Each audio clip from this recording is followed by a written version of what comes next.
संसार में शायद ही कोई ऐसा इंसान होगा जिसके जीवन में कोई परेशानी ना हो। पर जब जीवन में परेशानियां बढ़ने लग जाएं और एक पल को ऐसा लगे कि पूरे जहां का दुख और परेशानी मेरे ही हिस्से में आ गई है, और यह बात सत्य भी है, लेकिन हम शायद उस वक्त भूल गए होते हैं कि हमारे जैसे न जाने कितने भी और लोग हैं जो इन सब चीज़ों से गुजर रहे हैं या गुजर चुके होंगे। हमें हमारी परेशानी सबसे बढ़कर लगने लगती है। किसी महात्मा ने कहा था कि जब किसी लकीर के सामने बड़ी लकीर खींच दी जाए तो वो पुरानी लकीर बेहद ही छोटी लगने लगती है।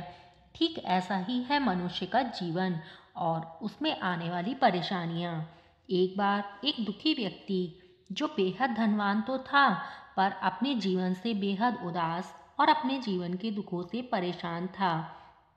उसे जब महात्मा बुद्ध के बारे में पता चला तो वह महात्मा बुद्ध के पास गया और उनके कदमों में गिरकर बोला, हे महात्मा जी, मैं अपनी जीवन की समस्याओं और परेशानियों से तंग आ गया हूँ।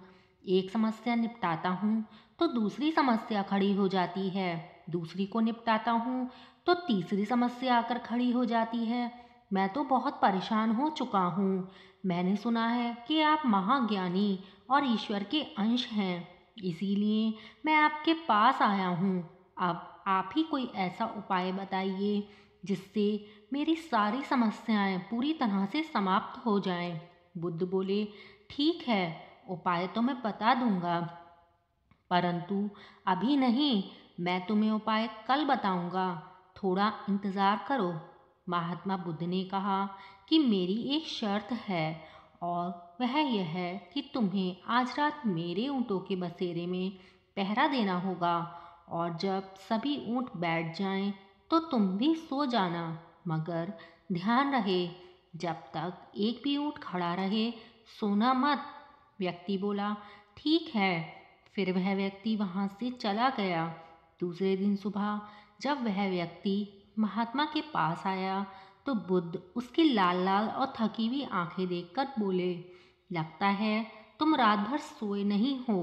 वह व्यक्ति बोला, हाँ महात्मा जी, मैं रात भर सो नहीं पाया, क्योंकि ऊँटों के बसेरे में तो सैकड़ों ऊँट थे। एक ऊँट बैठता तो दूसरा खड़ा हो जाता, दूसरा बैठता तो तीसरा खड़ा हो जाता। रात भर में कभी भी सभी ऊँट एक साथ बैठे ही नहीं, इसीलिए मैं रात भर जागता रहा। बुद्ध बोले, बिल्कुल इसी तरह हमारी जिंदगी है। जिंदगी की समस्याएं कभी खत्म नहीं होंगी, क्योंकि समस्याएं हमारी जिंदगी का महत्वपूर्ण अंग हैं।